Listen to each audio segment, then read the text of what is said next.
देखिए यहाँ पे एक सवाल लिखा हुआ है, इसको पढ़ते हैं। लिखा है, कोई अवतल दर्पण अपने सामने 10 सेंटीमीटर दूरी पर रखे किसी बिंब का 3 गुना आवर्धित वास्तविक प्रतिबिंब बनाता है। प्रतिबिंब दर्पण से कितनी दूरी पर है? तो प्रतिबिंब की दूरी ज्ञात करना है कि दर्पण से वो कितनी दूरी पर रखा हुआ बनता है प्रतिबिंब। तो सवाल को ठीक से देखिए, एक अवतल दर्पण के सामने 10 सेंटीमीटर दूरी पर रखे। तो यहां लिखा है अवतल दर्पण के सामने 10 सेंटीमीटर दूरी पर रखे किसी बिंब का। बिंब का मतलब होता है, बिंब मतलब होता है वस्तु। और अगर वस्तु लिखा होता तो वस्तु तो है ही है, लेकिन बिंब लिखा है तो ये हो गया वस्तु। तो वस्तु की दूरी हो गई, तो यहां लिखेंगे वस्तु की दूरी, वस्तु की दूरी को u से प्रदर्शित करते हैं। वस्तु की दूरी u बराबर हमारा हो जाएगा -10 सेंटीमीटर। -10 सेंटीमीटर। अब यहाँ पे माइनस क्यों लगाया गया, इसको भी आपको बताए दे रहे हैं। देखिए यहाँ लिखा है अवतल दर्पण के सामने 10 सेंटीमीटर पर रखे किसी बिंब का 3 गुना।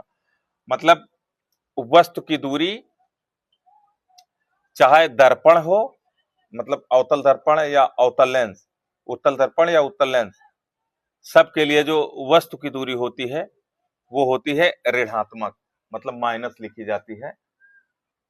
तो ये हो जाएगा हमारा जो है -10 सेंटीमीटर। फिर लिखा है किसी बिंब का 3 गुना आवर्धित वास्तविक प्रतिबिंब। तो आवर्धित वास्तविक प्रतिबिंब का मतलब होता है आवर्धित, मतलब आवर्धन। तो आवर्धन, आवर्धन को हम जो है m से प्रदर्शित करते हैं। तो यहां लिख सकते हैं आवर्धन क्षमता, आवर्धन क्षमता m बराबर, ये भी माइनस में रहेगा। आवर्धन क्षमता जो है ये भी माइनस में रहेगा, तो माइनस हो जाएगा 3। 3 गुना है इसलिए 3 हो गया। अब वास्तविक प्रतिबिंब बनाता है, प्रतिबिंब दर्पण से कितनी दूरी पर बनेगा। तो हमको प्रतिबिंब की दूरी निकालना है। तो यहां लिख सकते हैं प्रतिबिंब की दूरी, प्रतिबिंब की दूरी, प्रतिबिंब की दूरी, प्रतिबिंब की दूरी को हम प्रदर्शित करते हैं v से। तो प्रतिबिंब की दूरी v बराबर हमारा हो जाएगा क्वेश्चन मार्क। अब देखिए इसमें आपका वो वाला सूत्र नहीं लगेगा, मतलब जो एक दर्पण के लिए होता है और लेंस के लिए होता है। इसमें क्योंकि इसमें फोकस दूरी भी नहीं दी गई है, तो इसमें सूत्र कौन सा लगेगा, तो एक रेखीय आवर्धन का आप लोगों को सूत्र बताए थे, आवर्धन क्षमता या रेखीय आवर्धन का। वो जो हमारा सूत्र होता है वो होता है m बराबर -v/u। तो वो सूत्र इसमें लगेगा। तो यहां आप लिख सकते हैं कि आवर्धन, आवर्धन क्षमता m बराबर जो सूत्र होता है वो होता है -v/u होता है। ठीक है। अब इसमें आपको मान रख देना है। तो m हमारा कितना है, m हमारा -3 है। तो m की जगह पे आप लिख दीजिए -3, बराबर का चिन्ह लगाइए। u कितना है हमारा, u नहीं है, u हमको निकालना है। तो -u, सॉरी v हमारा नहीं दिया गया है, तो b हमको निकालना है। तो ये हो जाएगा -b। u कितना है हमारा, u है -10 सेंटीमीटर। तो u की जगह पे हम लिख देंगे -10 सेंटीमीटर।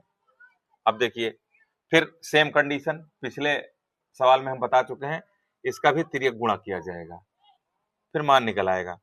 तो तिर्यक गुणा करने के लिए एक हम मान लेते हैं यहाँ पे, एक मान लीजिए, फिर इसका तिर्यक गुणा करना है।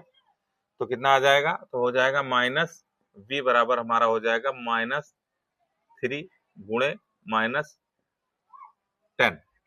ठीक है। अब देखिए -v बराबर हमारा हो जाएगा, अब अगर हम -3 और -10 का गुणा करते हैं तो एक फार्मूला और समझ लीजिए, माइनस माइनस का जो गुणा होता है वो होता है प्लस, और माइनस गुणे प्लस बराबर होता है माइनस, या प्लस गुणे माइनस बराबर होता है माइनस, और प्लस गुणे प्लस बराबर होता है प्लस, और माइनस गुणे माइनस होता है प्लस। तो यहाँ पे -3 है, -10 है, इसलिए जो इसका ये गुणा करेंगे तो ये हो जाएगा प्लस में हो जाएगा, तो ये हमारा आ जाएगा 10 तिहाई 30, ये हो जाएगा हमारा 30। ठीक है, तो हमारा जो आंसर आएगा वो आएगा बी बराबर हो जाएगा हमारा -30 सेंटीमीटर। ठीक है, तो इसमें क्या पूछ रहा था कि प्रतिबिंब दर्पण से कितनी दूरी पर बनेगा, तो यहाँ आप लिख सकते हैं दर्पण से प्रतिबिंब दर्पण से प्रतिबिंब